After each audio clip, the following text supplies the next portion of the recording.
नमस्कार मैत्रिणींनो, चला तर आज बघूया मुलांसाठी एकदम साधा आणि सिंपल असा पास्ता। मी अगोदर गरम पाणी बॉईल करायला ठेवलेलं आणि त्याच्यात थोडंसं मीठ टाकून आपला पास्ता शिजवून घेतलेला आहे 5 ते 10 मिनिटं। आणि शिजलाय का नाही बघायचा, पूर्ण फुल 99% कुक करायचं आहे। आणि इथं मी स्टेन करून घेतलेलं आहे चाळणीमध्ये।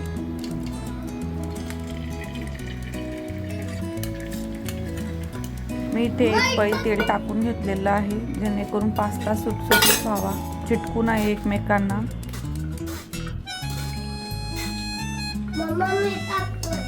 आणि मी तडक्यासाठी इथे लसूण घेतलेलं आहे, टोमॅटो, शिमला मिरची आणि कांदा आणि एक बटरचं क्यूब। चला तर आपण क्यूब टाकून घेऊया आणि नंतर थोडंसं तेलही टाकायचं आहे, त्याने टेस्ट खूप छान येते बटरची आणि तेलाची। आणि इथे लसूण नॉर्मल फ्राय करून घ्यायचं आहे, ब्राऊन रेड नाही करायचं आहे, नॉर्मल थोडंसं ओलावा जाण्यासाठी। कांदाही तसाच परतून घ्यायचा आहे नॉर्मल।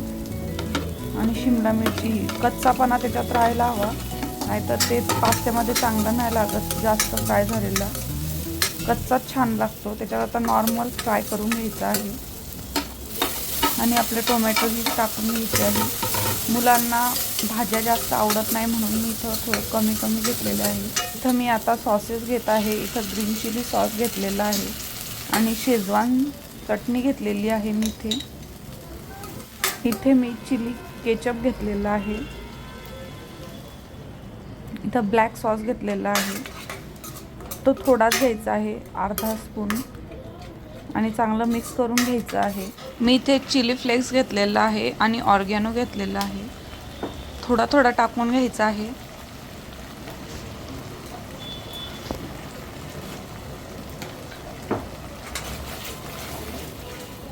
आणि मी इथे पास्ता टाकून घेत आहे पूर्ण, आणि मस्त मिक्स करून घ्यायचं आहे, जेणेकरून मसाला पूर्ण पास्त्यांना व्यवस्थित इक्वल प्रमाणात लागेल। मुलांना कधीतरी असे पास्ता वगैरे खाऊ घालायचे आहे। आणि हा व्हीट पास्ता आहे, मैदा पास्ता नाही आहे। आणि मी इथे पास्ता मसाला टाकून घेतलेला आहे, 2 सॅशे मी टाकलेले आहे, तो पण छान मिक्स करून घेत आहे। आणि चला तर आपला पास्ता तयार आहे, मुलांना सर्व करत आहे मी। तुम्हाला जर माझ्या रेसिपी आवडत असेल तर प्लीज लाईक करा आणि शेअरसुद्धा करा आणि कमेंट पण करा आणि सबस्क्राईब करायला विसरू नका। थँक्यू।